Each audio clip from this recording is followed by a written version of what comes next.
Welcome to the Sleep Lab, where science meets the unknown. For centuries, we've believed that history is written in stone. Yet the stones themselves tell a different story. Across the earth lie relics that shouldn't exist, temples carved before tools were invented, maps charting lands no one should have seen, and devices built with knowledge our ancestors were never meant to have. Each discovery whispers the same question: how much of our past have we truly forgotten, or chosen to ignore? Archaeologists call them anomalies. Historians call them impossible. But the truth, it's buried somewhere between fact and legend, waiting for those willing to look deeper. Tonight, we'll explore the ancient discoveries that science still can't explain, the secrets that could rewrite everything we know about human history. So if curiosity keeps you awake, hit subscribe and let's begin the descent into the mysteries science still can't solve. They stand in silence, older than empires, older perhaps than memory itself. In the ancient city of Baalbek, Lebanon, massive stones lie stacked like the bones of a forgotten god.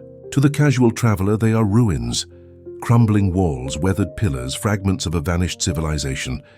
But to those who have stood before them and felt the weight of their impossible size, they are something more, a challenge to everything we think we know about human history. At the heart of Baalbek lies the Temple of Jupiter, a masterpiece of Roman architecture, grand, symmetrical, and precise. Yet beneath its familiar classical beauty sits a foundation that doesn't fit the story. Deep in the base of the structure are blocks so large, so heavy, that even today's most powerful cranes would struggle to move them. The largest of them, known as the Stone of the Pregnant Woman, weighs an estimated 200 tons. To put that into perspective, that's the equivalent of 3 fully loaded Boeing 747s, carved, lifted, and perfectly positioned more than 2,000 years ago. And no one truly knows how. Archaeologists have long credited the Romans for Baalbek's grandeur, and it's easy to see why.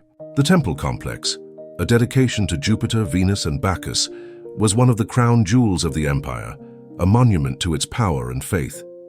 But the deeper you look, the more the story begins to blur. Roman construction techniques, though advanced, had limits. They relied on pulleys, ropes, rollers, and muscle, methods that could move stones weighing a few dozen tons, maybe 100. But not this. Not 1,200. Not in the terrain of Baalbek, where the quarry lies hundreds of meters from the temple and uphill. The question echoes through centuries: who moved these stones, and how? Some say the Romans had ways we've simply forgotten, ingenious systems of ramps and pulleys, powered by human and animal labor on a scale we can barely imagine. Others believe that the stones were already there, remnants of an older civilization that the Romans merely built upon. That theory changes everything, because if it's true, then the foundation of Baalbek could predate Rome itself by thousands of years, and suddenly the impossible becomes a little more haunting. Standing at the quarry, where several unfinished stones still lie half buried in the earth, you can feel a strange kind of loneliness. One stone, larger than any found in the temple, was carved and ready to be moved, but it never was. It lies there still, cracked by time, as if the workers simply vanished or decided that moving it was beyond their strength, or perhaps beyond their understanding. Over the years, the site has become a magnet for theories, some rooted in archaeology, others in imagination. Ancient alien enthusiasts claim the stones were positioned with the help of technology not of this world, pointing to the precision of their placement and the mysterious lack of tool marks. The idea may sound fantastical, but it stems from a very real frustration: the complete absence of ancient records describing how such a feat was achieved. Even the Romans, meticulous record keepers, left no notes, no diagrams, no mentions of how they moved the megaliths that formed Baalbek's base. For a civilization that documented everything from bridge designs to battlefield formations, that silence is deafening. But there's another, more grounded mystery, one that hides in plain sight. The stones are not only massive, they are carved from limestone, a material that would crumble under the wrong kind of pressure or vibration. To lift it without breaking requires an understanding of stress, weight distribution, and geometry that seems far ahead of its time. Engineers who've studied the stones suggest that even modern machinery, using today's cranes and precision tools, would need extensive reinforcement and coordination to replicate what was done here. So how could ancient builders, without steel, hydraulics, or electricity, manage what we can barely achieve now? Some researchers believe Baalbek's foundation may not have been Roman at all, but inherited from an earlier, unknown culture. Inscriptions found nearby hint at Phoenician or even pre-Phoenician activity in the area. Legends tell of giants, the Nephilim, who raised Baalbek as a landing place for their gods.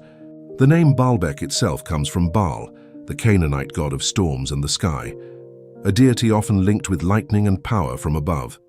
The myths, of course, are not scientific evidence, but they capture something the stones themselves seem to suggest, that whoever built them did so not just with strength, but with purpose, as if trying to speak to the heavens.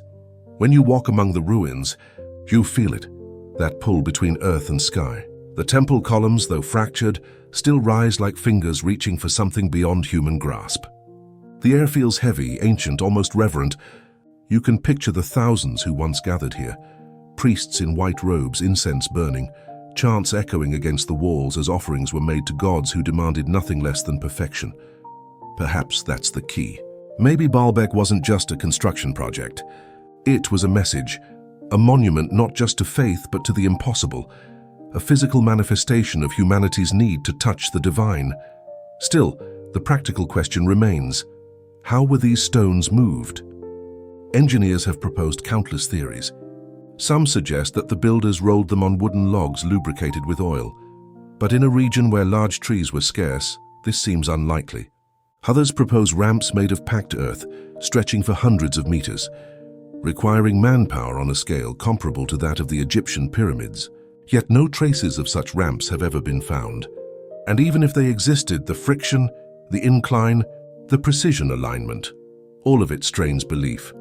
It's as though the builders understood something fundamental about physics that we've overlooked, a harmony between weight, vibration, and leverage that allowed them to manipulate stone as if it were light. The Greeks spoke of Archimedes' lever, give me a place to stand and I can move the world. Maybe the ancients took that metaphor literally. Modern experiments have tried to recreate the feat. Teams of engineers and archaeologists have used replicas of ancient tools, ropes and manpower to move smaller stones. They've succeeded, to a point, but even their best efforts fall far short of what Baalbek achieved. It's one thing to move a 50-ton block across level ground. It's another to lift a 200-ton block, align it with millimeter precision, and stack it seamlessly on top of others. And that word, seamlessly, may be the most mysterious of all. The joints between the stones are so tight that even a razor blade cannot slip between them. No mortar, no filler, just flawless precision, as though the stones fused naturally into one another. Ancient builders from Egypt to Peru shared this same architectural mastery, cutting and fitting stones in ways that defy explanation. Different continents, different cultures, yet the same impossible skill. Coincidence or memory? Something passed down from a time before recorded history, a science we once knew and then lost. Every civilization believes it is the pinnacle of progress. But Baalbek humbles that belief. It stands as proof that there are still pages missing from the story of humanity. Chapters burned, buried, or simply forgotten. When you stare at those stones long enough, you start to sense a strange continuity, as if they were left there for us, as if the ancients knew we would one day return. Tools in hand, calculators in pocket, still asking the same question: how? There's beauty in that question, in the not knowing, because mystery fuels discovery. For scientists and dreamers alike, Baalbek is both a puzzle and a mirror. A puzzle because it refuses to yield its secret. A mirror because it reflects our own desire to understand, to explain the impossible. Perhaps the truth isn't lost at all. Perhaps it's right there, hidden in the logic of the stones, in the angles, the symmetry, the patterns we've yet to decode. Or maybe the answer lies not in how they built, but why? Why build something so grand, so impossibly precise, that even time itself couldn't erase it? Some scholars suggest that Baalbek was a cosmic marker, aligned with the stars, used to track celestial movements long before telescopes. Others think it was a vibration hub, a place where sound and stone merged to amplify rituals. The most daring even claim it was an ancient energy site, harnessing forces we no longer understand. The deeper you go, the more you realize that Baalbek is less about the stones and more about the silence between them. A silence that humbles science, mocks certainty, and invites curiosity. When you stand there at sunset, the mountains glowing red and the ruins bathed in golden light, it feels like the earth itself is remembering something vast, ancient, and sacred. You can almost hear the echo of chisels, the rhythm of workers, the whispers of priests. Then the wind rises and the sound fades, and you're left with only the stones, unmoving, eternal, and unsolved. Science has mapped the stars and split the atom. Yet here, among the ruins of Baalbek, it finds itself face to face with its own limitations. These stones don't belong to the past. They belong to the mystery of human potential, to the edge of what we can comprehend. And as the night falls over Baalbek, one truth remains. Some mysteries were never meant to be solved, only witnessed, only remembered. The stones that shouldn't exist still do, and that may be the greatest mystery of all. In 1513, an Ottoman admiral named Piri Reis unfurled a map that should not have existed. Drawn carefully on gazelle skin, inked with precision and labeled with notes that hinted at voyages lost to time, it depicted parts of the world no explorer of his age could possibly have seen. When the surviving fragment was rediscovered centuries later, historians stared in disbelief, because on that ancient parchment, long before satellites or submarines, there was the unmistakable outline of Antarctica. Not the Antarctica we know today, buried under miles of ice, but an ice-free continent, drawn with startling accuracy along its true coastline. How could a 16th century admiral have known the shape of land that lay hidden beneath ice sheets for tens of thousands of years? To understand the depth of this enigma, we must return to the man himself, Piri Reis, a cartographer, navigator, and scholar of the Ottoman Empire. He was a meticulous collector of knowledge, compiling maps from explorers, merchants, and sailors of many nations. In his own notes, he claimed that his world map was not his alone, but drawn from about 20 charts and mappae mundi, including maps from ancient times and, astonishingly, one belonging to Christopher Columbus himself. But even Columbus never saw Antarctica, nor could he have imagined its existence. So where then did this knowledge come from? When the fragment of the Piri Reis map was rediscovered in 1929 at the Topkapi Palace in Istanbul, scholars thought it would be another historical curiosity, a beautifully rendered relic of the Age of Discovery. But when cartographers from the US Navy Hydrographic Office examined it in the 1950s, they found something profoundly unsettling. The map's depiction of South America extended far beyond known coastlines, seamlessly connecting to a southern landmass that matched, almost perfectly, the subglacial topography of Queen Maud Land, a portion of Antarctica that wouldn't even be discovered until the early 20th century. Even more bizarre, the accuracy of the coastline could only be known if the continent had once been ice-free. According to modern geology, Antarctica has been covered by ice for at least 6,000 years, perhaps longer. That means that whoever drew the original source maps that Piri Reis copied from would have needed to map Antarctica thousands of years before recorded history began, before humans even invented writing. This single revelation sent ripples through the scientific community. How could an ancient source contain information that modern man only confirmed with 20th century sonar and satellite imaging? The possibilities seemed to stretch the boundaries of reason. Skeptics rushed to find a rational explanation. They suggested that perhaps the Antarctica on the Piri Reis map was simply a distorted depiction of South America extended too far south. But this theory quickly fell apart under analysis. The contours, the longitude, the relationship to the Atlantic Ocean, they aligned not with South America, but with the hidden land beneath Antarctica's ice. Even the placement of mountain ranges on the map matched the subglacial peaks discovered by seismic surveys in the 1950s. Piri Reis himself offered no supernatural explanation. In his notes, written neatly along the map's margins, he credited ancient sources, maps drawn in the time of Alexander the Great. That phrase caught the attention of historians and mystics alike. Alexander's empire thrived over 2,000 years before Piri Reis. Could there have been maps, older still, passed down through forgotten civilizations, repositories of ancient geographic knowledge lost to time? If that were true, It would mean that human civilization possessed global cartographic knowledge long before recorded history admits. It would mean that someone, somewhere, mapped the world, and not in myth but in measurable, scientific accuracy, and that fragments of their knowledge survived, copied and recopied through the ages until they reached the hands of a 16th century Ottoman scholar. But who were they? This question birthed an avalanche of speculation. Some scholars propose that seafaring civilizations, such as the ancient Phoenicians or Egyptians, may have reached the far southern latitudes, charting coastlines long before European exploration. Others stretched the imagination further, suggesting that the map was a surviving echo of an even older world, a pre-Ice Age civilization whose memory inspired the legends of Atlantis. Atlantis, a story dismissed as myth, yet here it seemed to whisper through ink and parchment. The idea was simple yet staggering. If a civilization existed before the end of the last ice age, when sea levels were lower and much of Antarctica was ice-free, its people could have mapped the planet's coastlines. When cataclysm struck, through rising seas or shifting climates, their knowledge may have survived only in fragments, passed through oral traditions or ancient libraries, eventually reaching the scholars of Alexandria, and from there, the world of Piri Reis. It's a tantalizing idea, and one that mainstream science hesitates to entertain, and yet, every analysis of the map seems to deepen the mystery.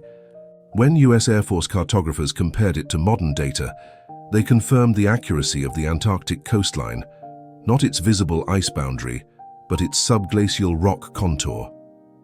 To know that shape, one would need advanced surveying equipment, or the advantage of observing the land when it was free of ice tens of millennia ago. Piri Reis's map was not the only one of its kind. Other ancient maps, such as those by Oronteus Phineas, Haji Ahmed and Mercator, also depict Antarctica without its ice cap, showing river systems and mountains that correspond uncannily to modern data. Each of these cartographers claim to have used even older source maps. The pattern suggests not a coincidence, but a lineage, a chain of knowledge stretching backward through forgotten centuries. For centuries, the Piri Reis map was dismissed as a curiosity, a quirk of artistic interpretation. But modern science has a way of catching up with ancient mysteries. When ground-penetrating radar revealed the subglacial terrain of Antarctica, it mirrored the coastlines on Piri Reis's map with unnerving precision.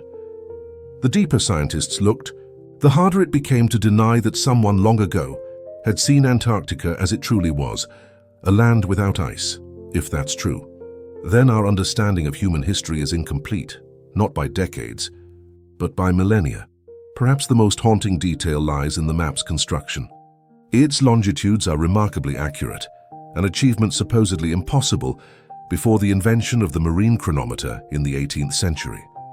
Yet Piri Reis, working 3 centuries earlier, somehow managed to map continents with precision that defies the instruments of his time. His chart also corrects for Earth's curvature, something that required advanced spherical geometry. How did he do it? How did the ancients whose work he borrowed know it? It's tempting to imagine a library, ancient, vast, and now lost, where explorers and scholars gathered the sum of the world's knowledge. Some point to the fabled Library of Alexandria, others to older, more mythical sources. The archives of Atlantis, the temples of Egypt, the underground halls of forgotten empires. Perhaps Piri Reis's map is not the work of a single genius, but the echo of thousands of minds across centuries, preserving a memory of a world that once was. But every revelation brings a counterpoint. Critics argue that the supposed accuracy is illusion, that the map's resemblance to Antarctica is mere coincidence, a product of artistic flourish and human pattern recognition. They note that Piri Reis's own handwriting describes a southern land, but never names Antarctica, that his geography blends real and speculative regions. And yet, if it's coincidence, it's one that aligns too neatly, too specifically, to dismiss. Like Baalbek stones, the Piri Reis map sits on the fault line between science and wonder, a relic that defies easy explanation. For every rational argument, a new anomaly emerges. For every skeptic, a scientist finds a detail too perfect to ignore. Perhaps that's what makes the map so powerful. It doesn't prove anything outright, but it refuses to let us look away. It's a mirror held up to our ignorance, forcing us to confront the possibility that we are not the first to understand this planet as a globe, as a connected, living system. Some geologists have proposed that Antarctica's ice may have melted temporarily around 12,000 years ago, the end of the last ice age, coinciding with catastrophic climate shifts, floods and extinctions. If a human culture existed then, even briefly, with knowledge of navigation and mapping, it would change everything we know about the dawn of civilization. It would mean that history is not a straight line. It's a circle rising and falling, knowledge lost and rediscovered in endless cycles. And isn't that the story humanity keeps repeating? We build, we learn, we forget. And then we find the fragments of our own past and marvel at them as if they were miracles. The Piri Reis map is one of those fragments, a relic of a time when perhaps the earth was smaller, when the seas were lower, and when the horizon of human understanding stretched farther than we dare to believe. In the quiet of a museum archive, under the sterile light of preservation glass, the map looks harmless now, delicate, faded, its ink thinning with age. But if you stare at it long enough, if you trace its lines with your eyes, you can almost feel it breathing, a living record of something ancient and intelligent. It whispers of sailors who crossed oceans before compasses, of lands known and forgotten, of scholars who guarded truths that didn't fit their age. Maybe that's what makes the Piri Reis map so unsettling. It reminds us that discovery is not always progress. Sometimes it's rediscovery. Sometimes what we call advancement is simply remembering what we once knew. Science demands evidence. Faith asks for belief. The Piri Reis map sits somewhere between them, a ghost of geography, a reminder that knowledge can outlive the civilizations that birthed it. Its lines, drawn by a steady Ottoman hand, reach backward through time like veins of memory, connecting us to a world we no longer understand. And in that delicate intersection, where ink becomes myth, and science meets silence, lies the truth of all great mysteries, that the past is not gone. It's waiting. Waiting for the next pair of curious eyes to ask, how could they have known? The Piri Reis map remains one of humanity's strangest artifacts, a window into an age we cannot name, drawn by a man who should not have known what he knew. Whether it's a relic of forgotten genius, a product of lost science, or a whisper from a civilization erased by time, one thing is certain: it forces us to reconsider everything we thought we understood about our world. For in the end, perhaps the map's greatest revelation is not Antarctica's coastline or the age of its sources, but the humbling realization that history, our history, is still being drawn. And somewhere deep beneath the ice and silence of time, the truth waits, just beyond the edge of the map. High on a barren hillside in southern Turkey, the wind whispers through ancient stones that should not exist. They rise from the dust like the bones of a forgotten world, vast circular pillars carved with the precision of a master craftsman, standing in deliberate patterns that defy explanation. The site is called Göbekli Tepe, the Potbelly Hill, a name that gives no hint of its staggering importance. To the casual traveler, it looks like an archaeological dig. To scientists, it is something else entirely, a wound in the fabric of history. Because Göbekli Tepe was built 12,000 years ago, 6,000 years before Stonehenge, 7,000 years before the Egyptian pyramids, and long before agriculture, writing, or the wheel. It is, by every known measure of history, impossible.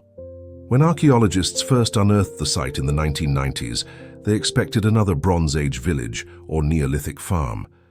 Instead, they found something that rewrote the very definition of civilization. Beneath layers of sand and earth lay massive T-shaped pillars, each weighing up to 16 tons, arranged in great circular enclosures.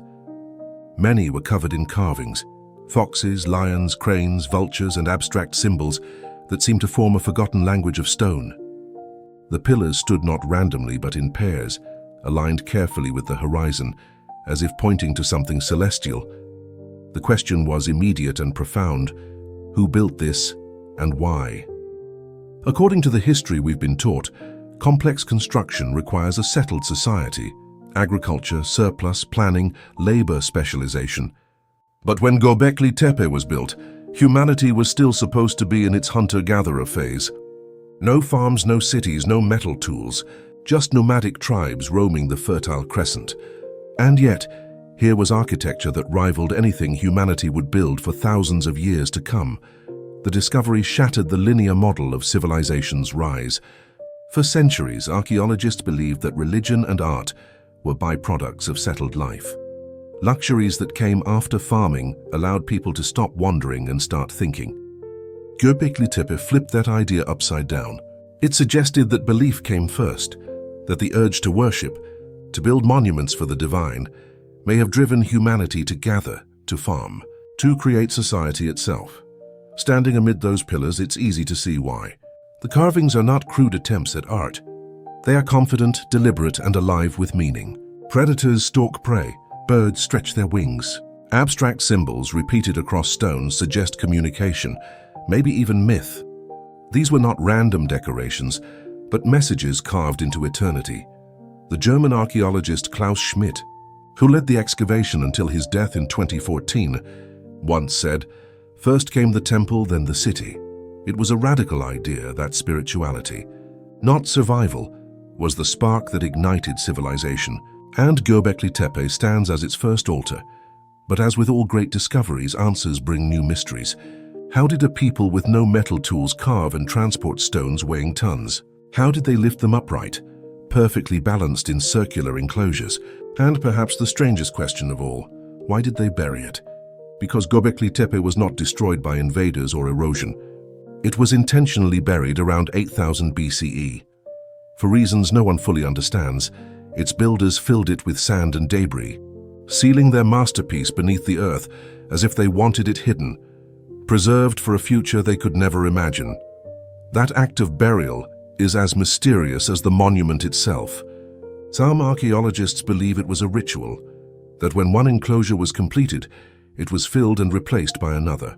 Others think it was an attempt to protect sacred ground from defilement, to conceal divine secrets after their purpose had been fulfilled. But whatever the reason, it worked. The site remained untouched for nearly 10,000 years, perfectly preserved, a time capsule waiting to be found. The site itself is enormous, and only a fraction has been excavated. Ground-penetrating radar suggests there may be at least 20 buried circles beneath the hill. What we see today, the intricate carvings, the massive T-pillars, might be only the surface of a vast spiritual complex, a city of worship older than any written story. And the deeper we dig, the stranger it gets. Some of the carvings at Göbekli Tepe seem to tell a story, not of gods or heroes, but of catastrophe. One pillar, known as the vulture stone, shows a series of animals surrounding a headless human figure beneath a large sphere. Some researchers believe it could depict a comet impact, a cosmic event that ended the last ice age around 10,800 BCE, a disaster now known as the Younger Dryas. This theory, supported by traces of platinum and microscopic spherules found in other ancient layers worldwide, suggests that Göbekli Tepe's builders may have witnessed and memorialized one of the greatest natural catastrophes in human history. If true, it means Göbekli Tepe is not just the world's first temple, but the world's first warning, a message carved in stone, telling future generations of a time when fire rained from the sky and the earth changed forever. But what kind of society could have built such a thing at such a time? The people of the early Neolithic period were supposed to live in small, scattered bands. Yet Göbekli Tepe required coordination on a scale no tribal culture should have achieved. The construction would have needed thousands of workers, sophisticated planning, and food supplies, implying networks of trade and cooperation that predate agriculture itself. Some theorists suggest that it was a gathering place for nomadic tribes, a spiritual center that drew people together for seasonal rituals, perhaps inspiring them to settle nearby. Indeed, not far from Göbekli Tepe, archaeologists have found early signs of domesticated wheat, the first evidence of farming anywhere on Earth. Was this coincidence, or was it cause and effect? Did the building of the temple force humans to invent agriculture, to feed the builders, the pilgrims, the worshippers who came from afar? If so, then Göbekli Tepe wasn't just the first temple. It was the birthplace of civilization itself. As the sun sets over the hill, the sandstone glows gold and shadows stretch long between the T-pillars. The site feels alive, as though the air remembers. You can almost hear the chants that once echoed there, the rhythmic beating of drums, the flicker of firelight casting animal shapes on stone walls. It is said that at certain times of year, the pillars align with the rising of specific stars, suggesting that the builders understood astronomy far better than they should have. Some enclosures appear to mark the positions of Orion, Sirius, and other constellations visible at the end of the Ice Age. To some, this is evidence of an early sky religion, a belief that humanity's destiny was written among the stars. To others, it's coincidence, pattern-seeking by modern minds hungry for meaning. But one thing is clear. The builders of Göbekli Tepe looked upward. They saw the sky not as emptiness, but as the home of gods, ancestors, and cosmic order. If Baalbek's stones whisper of impossible strength, Göbekli Tepe's pillars hum with forgotten knowledge. They suggest that humans 12,000 years ago were not primitive wanderers but engineers, artists, astronomers, and philosophers. They remind us that intelligence is not a product of modernity. It is ancient, enduring, and perhaps cyclical. Some fringe researchers go further. They argue that Göbekli Tepe could be a remnant of an even older culture, one that survived the Ice Age, carrying fragments of knowledge from a world lost to flood and fire. In this view, the temple is both memorial and monument, a reconstruction of what once was, built by survivors who sought to preserve their memory in stone. The legends of Atlantis, the tales of gods descending from the heavens to teach humanity. The myths of floods and rebirth found in every culture, all, they suggest, may trace their roots here. On this lonely hill in Anatolia, mainstream archaeology remains cautious. It explains Göbekli Tepe as a triumph of human cooperation, not extraterrestrial intervention or lost technology. But even the most conservative scholars admit that the site changes everything. It proves that humans were capable of organized large-scale construction thousands of years earlier than believed. It shows that religion, or at least the sense of something greater than ourselves, predates civilization, not the other way around. The more we learn, the less we understand. Each discovery raises more questions. What rituals were performed here? What gods were worshipped? Why the animals? Why the burial? And above all, what compelled people with nothing but stone tools and determination to create something so magnificent that it would outlast time itself? Perhaps the answer is both simple and profound. Memory, the desire to remember, to carve permanence into impermanence, to leave a mark that says we were here. When Klaus Schmidt first brushed the sand from one of the T-pillars, he said it felt like shaking hands with the dawn of humanity. In that moment, he realized that history was not a steady climb from ignorance to knowledge.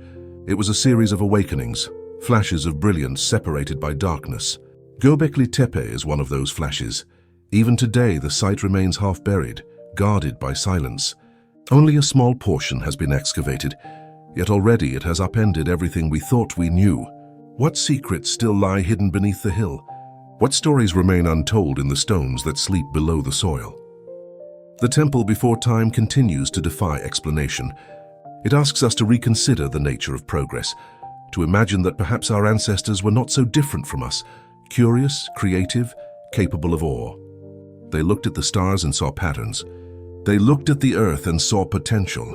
And in that meeting of heaven and ground, they built Göbekli Tepe, a temple carved from faith, mystery, and the eternal human hunger to understand.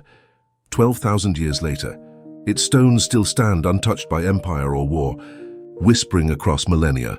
Their message is simple and yet infinite, that civilization is not measured by tools or technology, but by imagination, the courage to build what logic says cannot be built.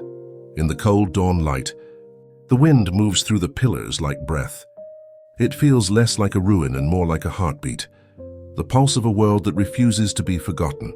And as you stand there, surrounded by silence and eternity, one thought lingers. If this is where history truly began, then how much of it have we lost? It begins like many great mysteries in silence.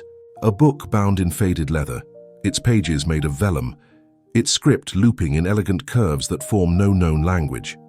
The ink, though centuries old, remains crisp, untouched by time. The illustrations are beautiful and unsettling. Flowers that don't exist, constellations that don't match our sky, and women immersed in pools of green liquid beneath celestial wheels. It is called the Voynich Manuscript, and it has resisted every attempt to be understood for more than 600 years. Scholars, cryptographers, code breakers, even machines have all tried. None have succeeded. The story of this enigma begins in 1912, when a rare book dealer named Wilfrid Voynich stumbled upon it in a Jesuit library near Rome. Voynich was no ordinary collector. He specialized in antiquities that carried whispers of lost knowledge, alchemy, astronomy, ancient medicine. When he opened the strange book, he immediately sensed its power. The writing flowed like language, structured but indecipherable. The drawings suggested purpose but no logic. It was a puzzle that seemed designed to provoke obsession. Voynich purchased the manuscript and brought it to London, where he showed it to some of Europe's leading scholars. None could read it. The letters didn't belong to any known alphabet, ancient or modern. The words repeated in ways that mimicked natural language, but they matched nothing on record. When linguistic experts compared it to Latin, Greek, Arabic, and even Sanskrit, it defied every rule. It looked like language but wasn't. It read like text but meant nothing. That paradox and a form without meaning gave it a haunting kind of intelligence. It felt intentional, as though someone had carefully constructed an unbreakable code. Some theorized it was a cipher, a secret script masking forbidden knowledge. Others thought it was an elaborate hoax, a medieval trick to deceive collectors and scholars alike. Yet if it was a hoax, it was a masterwork. The manuscript contains over 200 pages, filled with consistent grammar, repeating structures and carefully shaded illustrations. Forging something that complex by hand, without modern understanding of linguistics, would be almost as mysterious as writing it in the first place. Carbon dating later confirmed that the vellum, the animal skin on which it was written, came from the early 1400s. That means it predates Voynich's discovery by nearly 5 centuries. But the author's identity, purpose, and even region remain unknown. There is no signature, no mention in any historical record, no parallel in any language. It simply appears in the 15th century and disappears again unread. The illustrations seem to divide the manuscript into sections: botany, astronomy, biology, cosmology, and pharmacology, as though it were a scientific encyclopedia from another world. But each section raises more questions than it answers. The botanical pages feature plants with roots, stems, and leaves that resemble familiar species, but none exist in reality. The astronomical section includes circular diagrams that look like star maps, but their patterns match no known constellation. The biological section, perhaps the most haunting, shows naked women connected by tubes, immersed in baths, surrounded by strange machinery, as if depicting some forgotten medical ritual or an allegory for life itself. For centuries, cryptographers have tried to break the code.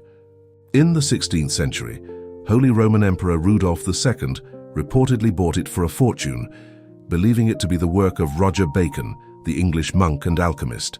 He kept it in his collection, surrounded by mystics and astrologers, hoping it contained the secrets of eternal life.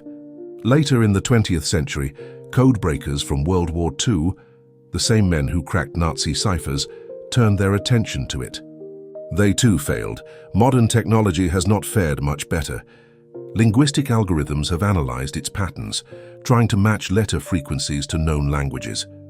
Artificial intelligence has compared it to thousands of linguistic families. The results are always the same. It follows the rhythm of language, but not its logic. It seems designed to look like communication, without ever revealing meaning. Like a mirror that reflects the structure of speech, but hides its soul. Some scientists propose that it might be an example of glossolalia, a stream of invented language created by a mind on the edge of genius or madness. Others argue it could be a constructed language from a secret community or an ancient order, deliberately encoded to protect sacred knowledge. But the manuscript's complexity challenges both theories. The script includes hundreds of unique symbols, more than any known alphabet, and the repetition of patterns suggests a real grammar system. It is too precise for gibberish, too consistent for chance.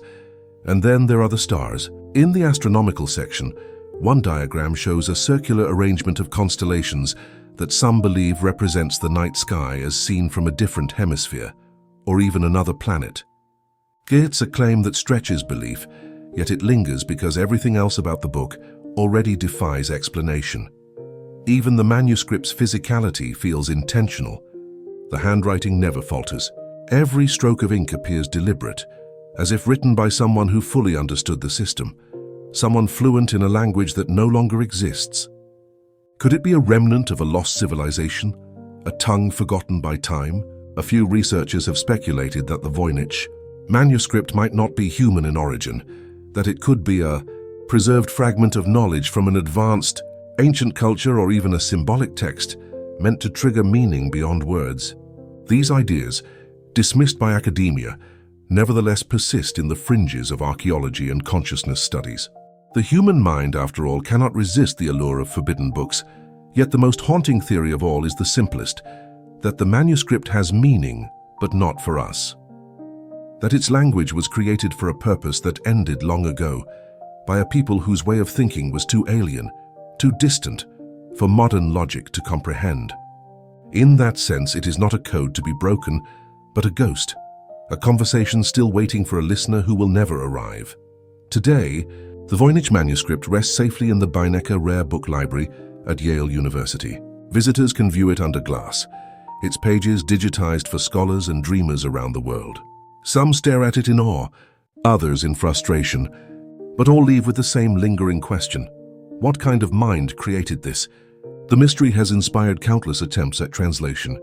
In 2019, a researcher claimed to have deciphered portions of the text as a medicinal guide written in a lost Romance language. Others have decoded fragments into ancient Hebrew, Aztec, or Proto-Turkic. None of these claims withstand scrutiny. Each new theory collapses under the weight of evidence, or the lack of it. The book remains sealed, and yet despite the frustration, there is something deeply human in our obsession with it. We are drawn to the unknown, compelled by the need to make sense of chaos. The Voynich Manuscript mirrors that longing, the eternal search for meaning in the silence of the universe. It teases us with patterns that almost make sense, like whispers from a dream that fades upon waking. Perhaps that is its true power, not as a text, but as a test. A reminder that not everything can be decoded, that mystery itself is sacred. The book defies us, humbles us, and in doing so reflects the limits of our own understanding. In a world where science seeks to measure everything, the Voynich Manuscript remains gloriously immeasurable. 600 years have passed since its pages were first inked, and it still keeps its secret. Maybe it always will, and maybe that's the point, that some knowledge is meant not to be understood but to be remembered. For as long as humans can read, there will be those who open this book and try. And each will leave with the same feeling, that somewhere within those looping lines and strange illustrations lies a message, a truth whispered through time. But until that day comes, the Voynich Manuscript will remain what it has always been, a mirror of our own curiosity, a masterpiece of the unknowable. The book no one can read, and perhaps the one that was never meant to be. In the dusty plains of central China, where mist rolls over the Loess Plateau and the earth glows gold beneath the setting sun, lies a secret that refuses to be spoken aloud. Beneath layers of soil and silence stands a monument that could change everything we know about ancient history. A pyramid older, larger, and stranger than any in Egypt. It is known cautiously as the White Pyramid of China. For decades, its existence was treated as myth, a rumor whispered among explorers, pilots, and a few brave archaeologists. But those who claim to have seen it described something that defied belief, a colossal white structure, rising nearly 1,000 feet high, capped with a gleaming material that reflected sunlight like polished stone. If true, it would make it not only the largest pyramid on Earth, but also one of the most mysterious. Yet to this day, the Chinese government has kept the site almost completely off limits.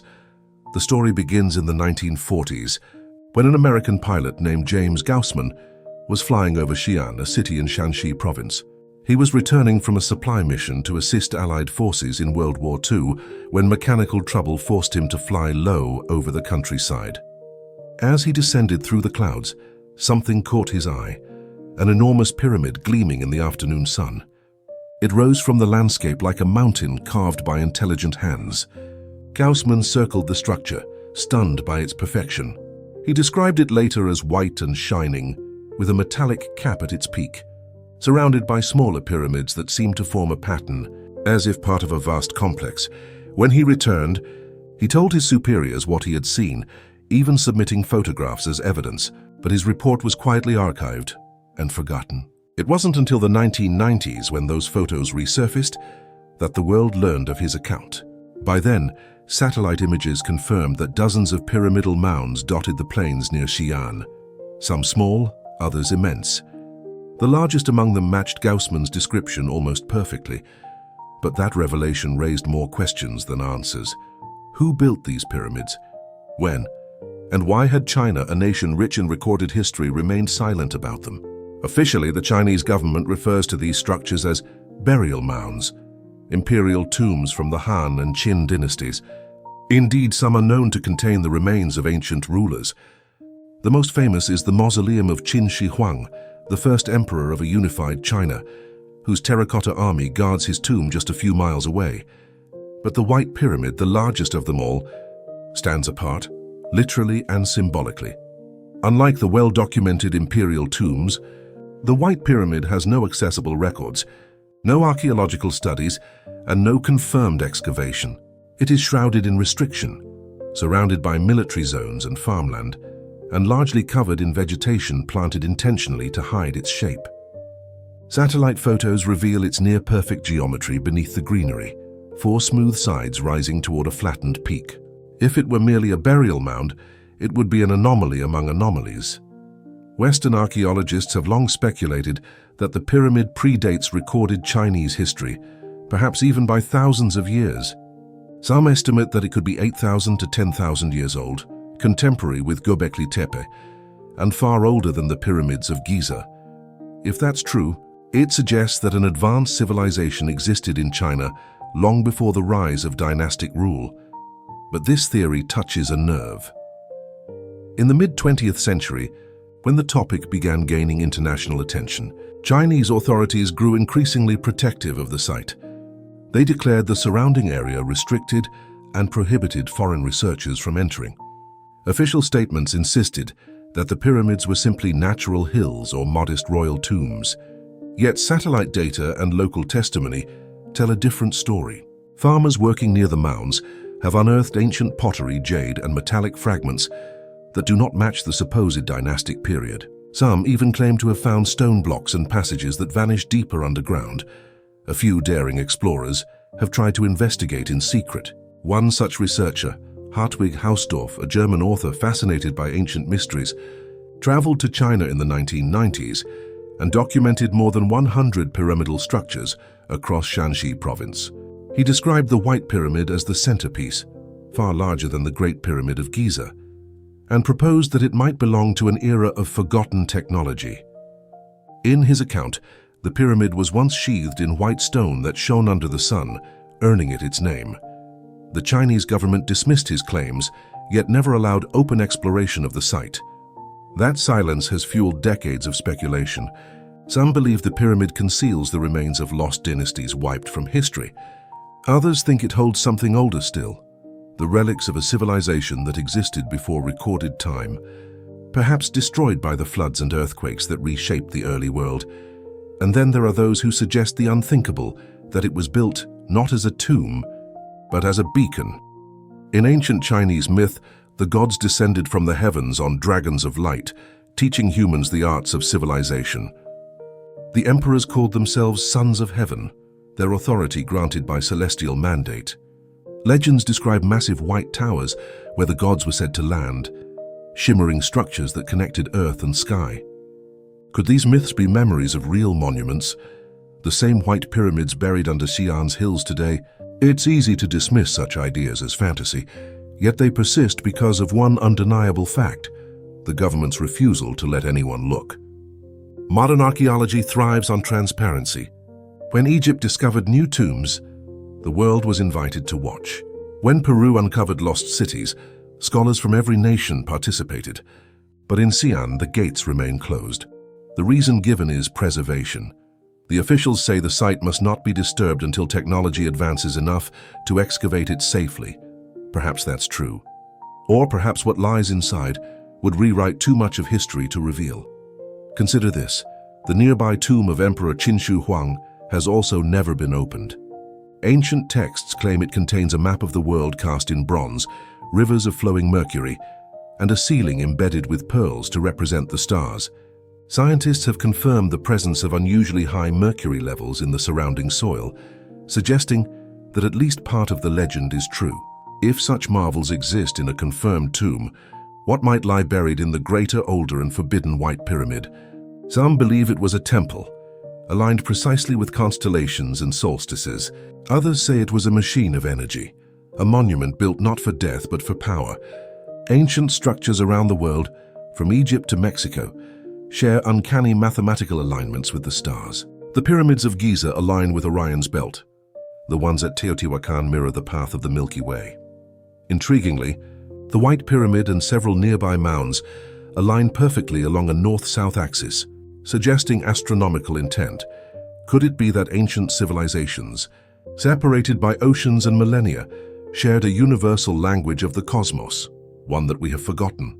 In the rare moments when the government has commented publicly, Chinese officials have maintained that these are burial mounds from the Han dynasty, nothing more. Yet the precision, the scale, and the secrecy suggest something deeper. If they are indeed imperial tombs, why not celebrate them as part of China's heritage? Why plant trees over them covering their shape? Why forbid aerial photography for decades? Every mystery needs its guardian, and the White Pyramids is silence. What makes the story more haunting is the sense that time itself is protecting it. Satellite imagery shows that the pyramid has been slowly reabsorbed by the earth. Grass and trees cover its surface, blending it into the hills. To an untrained eye, it might appear natural.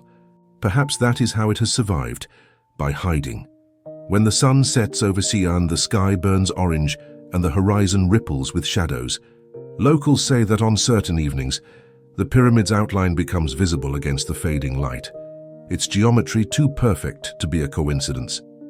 For a moment, it seems to breathe, like the pulse of an ancient heart buried beneath the soil.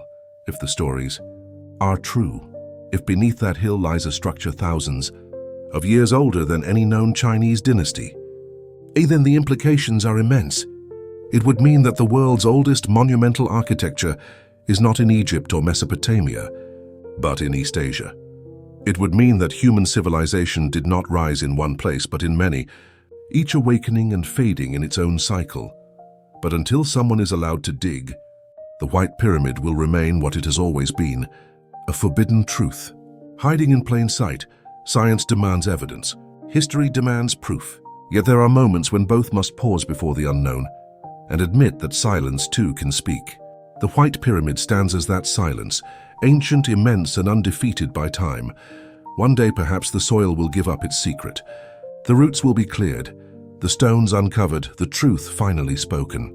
But for now it sleeps beneath the fields, as it has for millennia.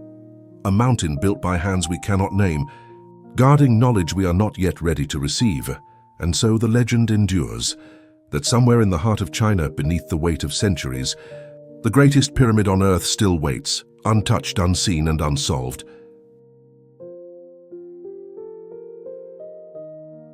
Far beneath the Earth's surface, beyond the reach of sunlight and sound, there are places that seem untouched by time. They exist in silence, in darkness so complete that even echoes fade into nothingness. To most, they are merely caves, natural hollows carved by water and stone. But to the few who have ventured deep enough, they are something far stranger, archives of lost civilizations, buried cathedrals of human memory. These are the caverns of the forgotten, where the boundaries between geology and archaeology blur, and where the past whispers through walls of limestone. The story begins in the 19th century, when explorers stumbled upon strange markings deep inside the Lascaux caves in France.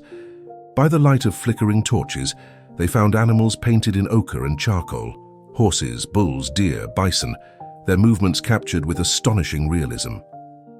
But what stunned the world was their age. Radiocarbon dating revealed they were more than 17,000 years old. These were not crude drawings by primitive tribes.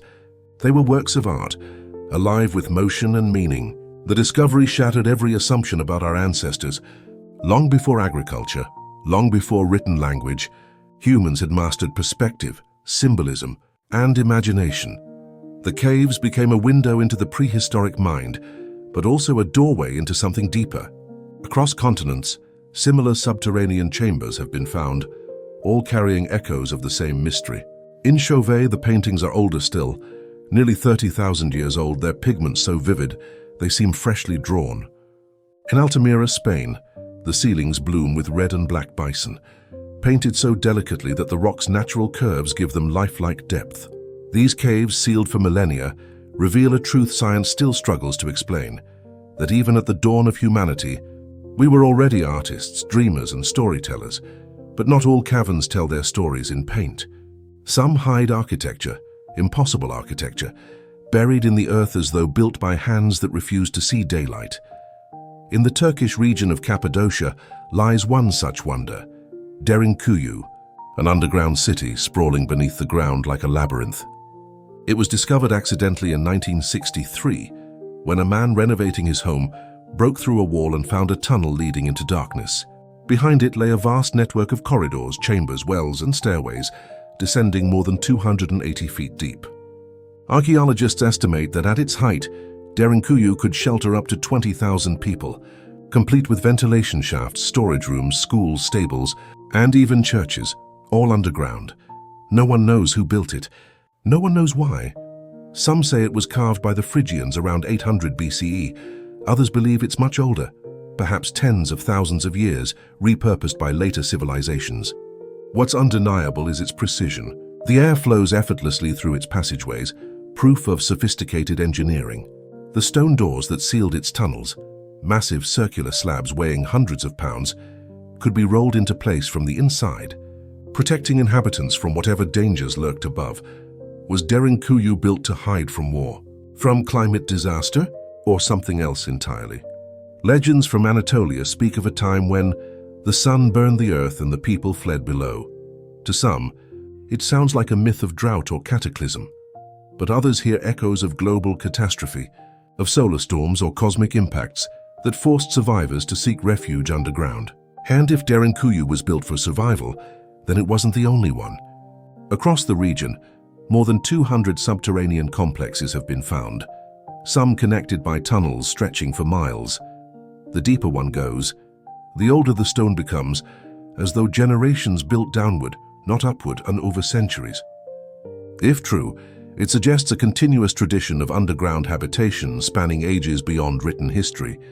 It paints a picture of humanity, not just as wanderers of the surface, but as architects of the deep. And Cappadocia is not alone.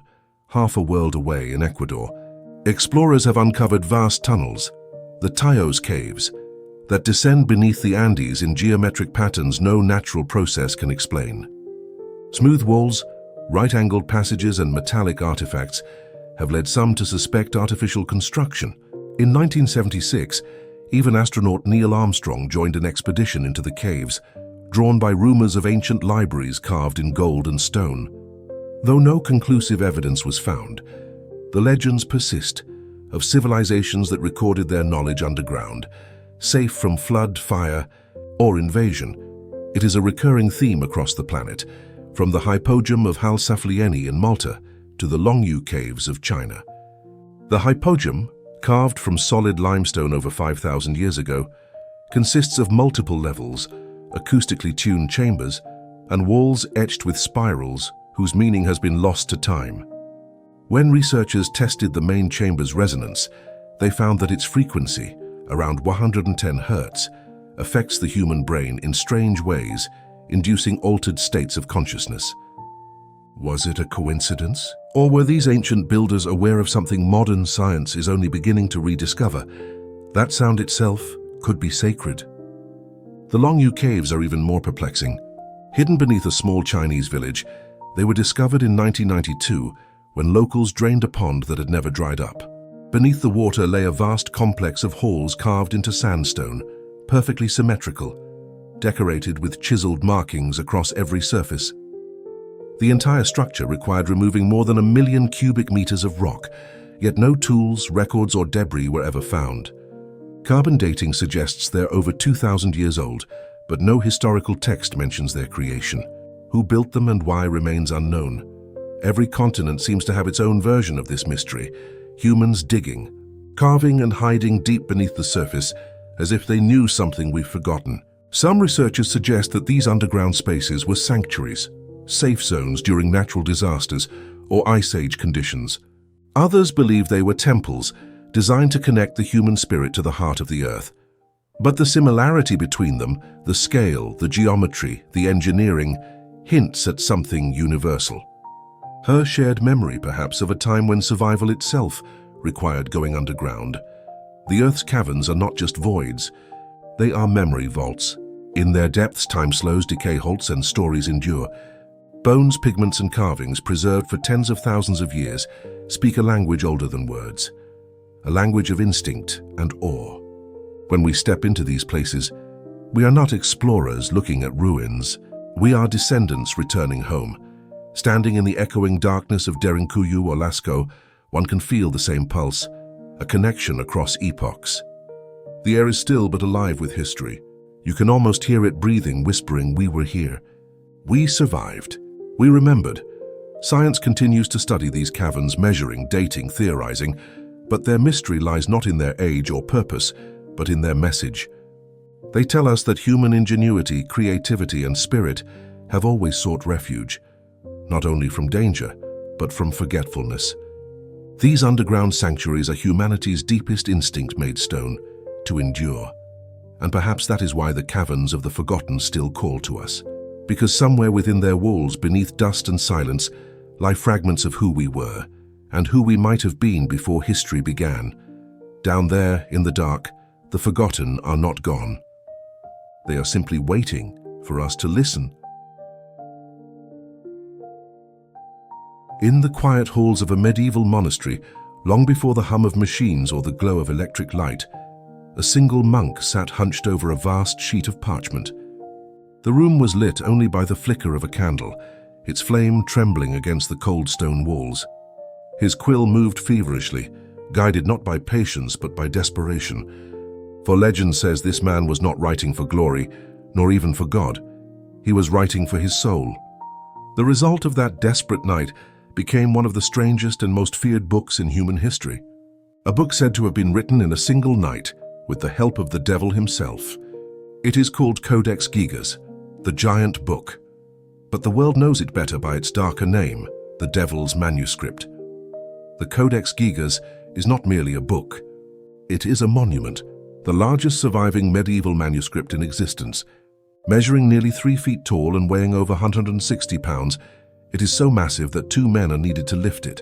Its pages, made from the skins of more than 160 animals, contain a strange mixture of sacred and profane knowledge. Within its bindings lie the Old and New Testaments, ancient medical treatises, exorcism spells, calendars, and even forbidden incantations, as though its author sought to capture the sum of all human wisdom, both holy and heretical, in a single work. But it is not its size, nor even its contents, that made it legendary. It is a single chilling image, a full-page portrait of the devil himself. Drawn in vivid inks, the demon looms over the parchment, horned, crowned, and crouched within a frame of darkness. His tongue juts from his mouth, his eyes are wide and lifeless, and his hands stretch as though reaching for the reader. The detail is exquisite, the intent unmistakable. This is not a cartoon devil of fear or warning. It is something else, is a signature, a mark of authorship. For centuries, the book's legend has endured, that it was written not by a team of monks, but by a single man, one who made a deal with the devil to save his life. The story goes that in the early 13th century, a monk of the Benedictine order in Bohemia broke his sacred vows. His punishment was the harshest of all, to be walled alive inside the monastery. Facing certain death, the monk begged for mercy, promising to create in a single night a book that would glorify the monastery forever, a book containing all human knowledge. His abbot agreed, but warned him that failure would mean execution. As midnight approached, the monk realized the task was impossible. In despair, he turned not to God, but to the fallen one. He prayed to Lucifer for help, offering his soul in exchange for completion of the book. The devil agreed. Together they worked through the night. When dawn came, the monk presented the manuscript, complete, perfect, and unlike anything the world had ever seen. In gratitude and/or perhaps submission, he added one final page, the Devil's Portrait. That is the legend. But the truth, if anything, is just as strange. Modern analysis confirms that the entire Codex Gigas was written by a single hand. The handwriting remains consistent from the first page to the last, over 310 leaves of vellum, each perfectly aligned, each letter uniform. Experts have calculated that it would have taken at least 20 years of constant, uninterrupted writing to complete it. Yet there are no corrections, no hesitation marks, no fading of ink, as if written in one breath. Even the illustrations show no sign of aging or stylistic change. So was it possible that one man truly wrote it alone? And if so, what drove him? The manuscript's origins trace back to the Benedictine monastery of Podlages in what is now the Czech Republic. Historical records confirm that it existed there by the mid-1200s and later passed through several monasteries, including one that burned to the ground, though the Codex Gigas miraculously survived. Some claimed divine protection. Others whispered that fire could not touch a book born of hell. Its contents are equally paradoxical. Alongside sacred texts are pages on exorcisms, medicine, astronomy, grammar, and even astrology. It reads like an encyclopedia of the medieval world, a compendium of everything known, feared, or forbidden. Some pages describe how to banish demons. Others describe how to summon them. The boundaries between faith and heresy blur, as though the author wished to unite heaven and hell between two covers. And then there is the ink. Chemical analysis reveals it was made from crushed insect shells, a rare and costly pigment. The illustrations, angels, towers, calendars, are luminous, their golden red tones still vibrant after 8 centuries. But none compare to the Devil's Page. Positioned exactly at the center of the book, it divides the manuscript into 2 halves, sacred text before, worldly knowledge after, as if separating the divine from the damned. Why place it there? Was it symbolism or confession? Some believe the monk, real or imagined, was not damning himself but warning others, illustrating temptation, not submission. Others insist the opposite, that the devil's image was the monk's acknowledgement of his dark bargain, a signature left by the one who truly completed the work. Whatever the truth, the book radiates an aura of unease. Scholars who have handled it speak of a strange heaviness, an energy that makes the room feel smaller. When it was moved to Sweden in the 17th century as war plunder, soldiers reported misfortunes surrounding it, illness, accidents, inexplicable deaths. Even today, those who visit the National Library of Stockholm, where it now resides, describe an eerie silence when they approach the glass case. Some say the air feels colder. Science, of course, offers no room for curses. Yet the Codex Gigas defies explanation in subtler ways. Its sheer scope, the handwriting, the unity of style, the impossibility of completion, raises a deeper question. How could one human mind, alone, have contained so much knowledge in an age of limited literacy? The author's identity has never been proven. Some suspect Hermann the Recluse, a known scribe of the time who lived in isolation, perhaps the very monk of the legend. Others see in it a reflection of the human psyche, the war between light and darkness, knowledge and damnation, written literally upon the same pages. Perhaps that is why the story of the Devil's Manuscript endures. It speaks to something within us, that every act of creation comes with a price, that every pursuit of ultimate knowledge flirts with ruin. To some, the Codex Gigas is proof of human genius, a miracle of endurance, faith, and craftsmanship. To others, it is a warning that knowledge once sought without humility can consume the seeker. The truth may be both, because even today, 800 years later, no one can fully explain the Codex Gigas. No forgeries, no drafts, no partial copies have ever been found. It stands alone, singular, as if it appeared from nowhere. A creation too perfect for its time, or for any. And perhaps that is what makes it truly unsettling. Whether written by divine inspiration, demonic pact, or sheer human will, it remains a monument to obsession, to the hunger that drives us to reach beyond what is allowed. Look upon its pages and you see the reflection of all human history, faith beside fear, salvation beside sin. A book that reminds us that knowledge is never pure and that every light casts a shadow. The devil's manuscript does not whisper evil. It whispers curiosity, the same force that built civilizations and broke them. And maybe that is the true deal we all make, to seek truth, knowing it might cost us our peace.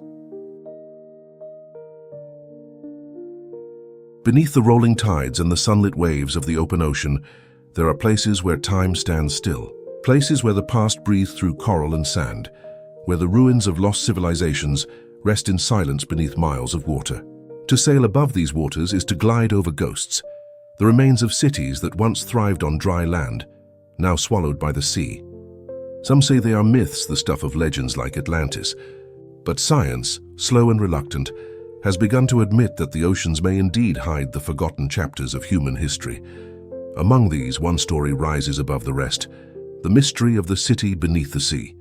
The tale begins off the southern coast of Japan, near the island of Yonaguni.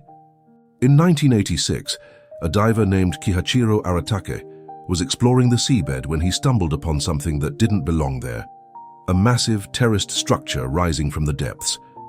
It looked like a natural formation at first, sculpted by currents and erosion, but as Aratake swam closer, his disbelief deepened. The stone had sharp angles, staircases, platforms, and straight lines too perfect to be accidental. It looked like architecture, ancient, deliberate, human. News of the discovery spread quickly. Archaeologists, geologists, and mystics alike descended upon Yonaguni to see the underwater city for themselves. Some called it the Japanese Atlantis. Others dismissed it as a geological coincidence. Yet the more divers explored, the harder it became to deny its strangeness. Beneath the turquoise waters lay an entire complex, pyramidal steps rising 50 feet high, broad plazas, corridors, and even what appeared to be an amphitheater.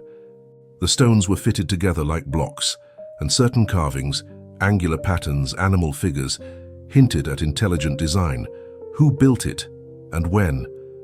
Carbon dating of coral growths on the structure suggests it sank around 10,000 years ago, the end of the last ice age.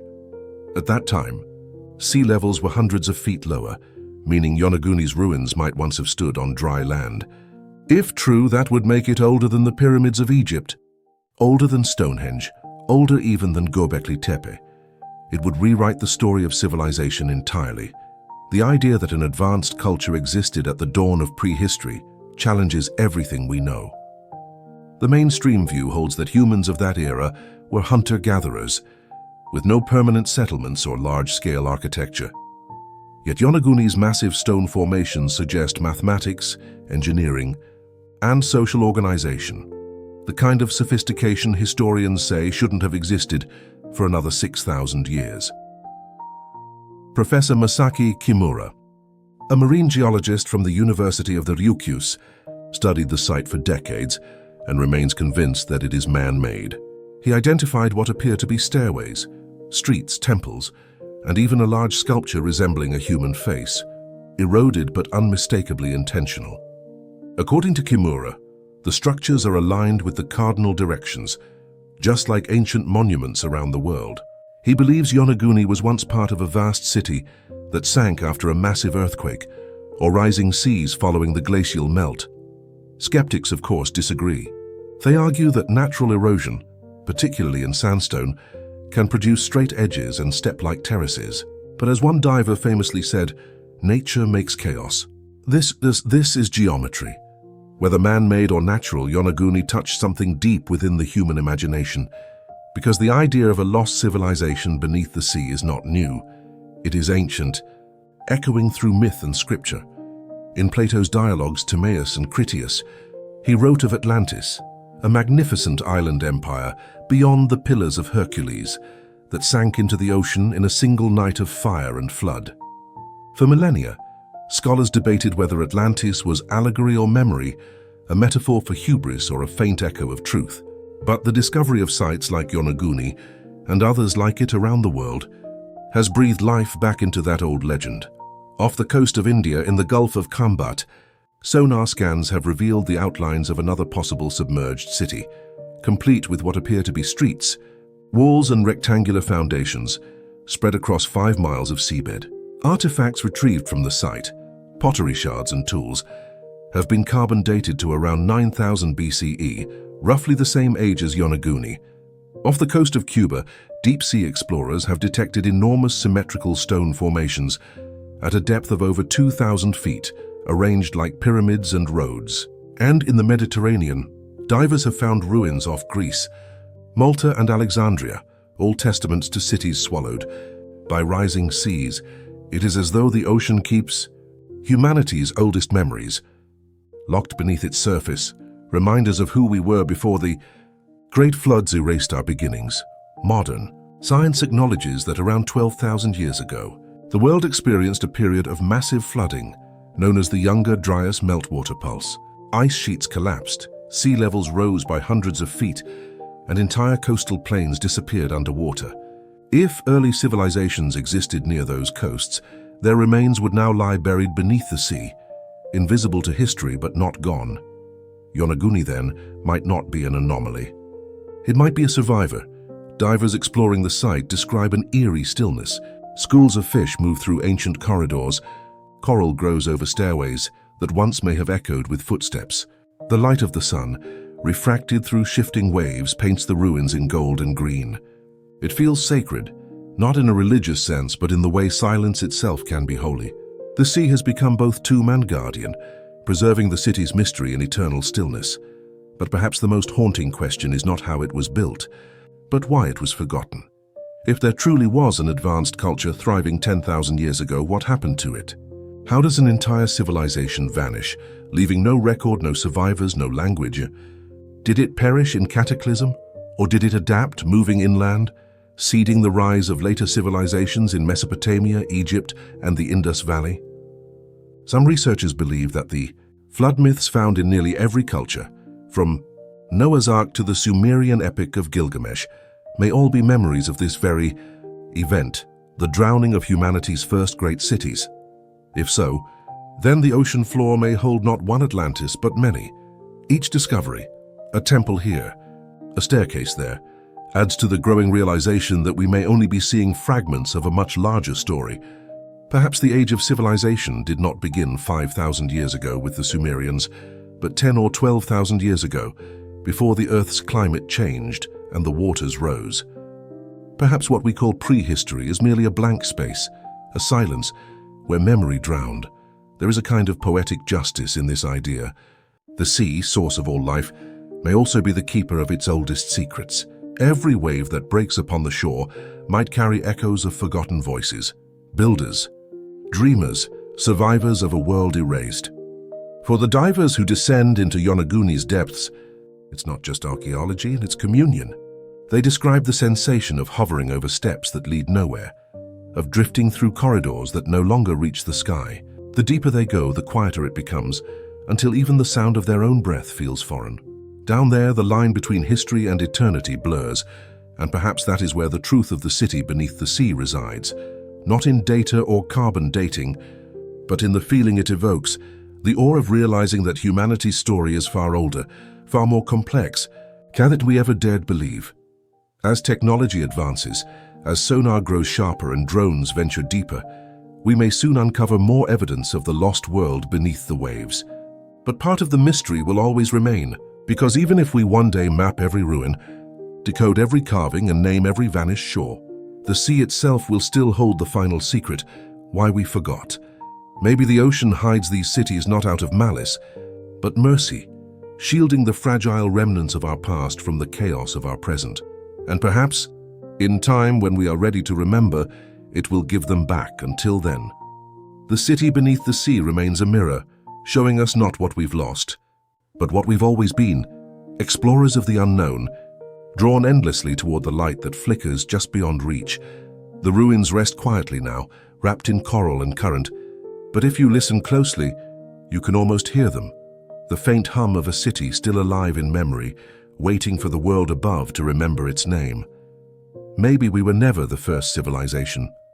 Maybe we are just the latest to rise from the ashes of another, a civilization that reached for the stars and was pulled back into the deep. And perhaps one day, long after we are gone, someone else, someone far in the future, will dive beneath their own waves and find the remains of our cities. They will look upon our glass towers and tangled ruins and whisper the same words we do now. Who were they? What did they know? And why did they fall? That is the cycle of history. A story written not in ink or stone, but in water. It flows, it forgets, it returns. The sea remembers everything.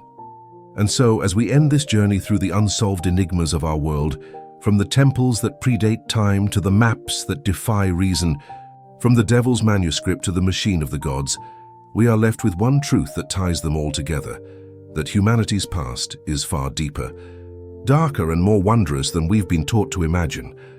If the mysteries we've explored tonight have stirred your curiosity, if they've made you question what lies beneath the surface of the earth, of history, of ourselves, then our voyage has done its work. Thank you for joining us on this descent through forgotten ages and forbidden knowledge. If you enjoyed unraveling these mysteries and want to journey even deeper into the unknown, don't forget to subscribe to the Sleep Lab, where curiosity never sleeps, and where every question leads to another world waiting to be discovered. Until next time, keep wondering, keep exploring, and remember, the truth is never lost. It's just waiting, somewhere beneath the sea,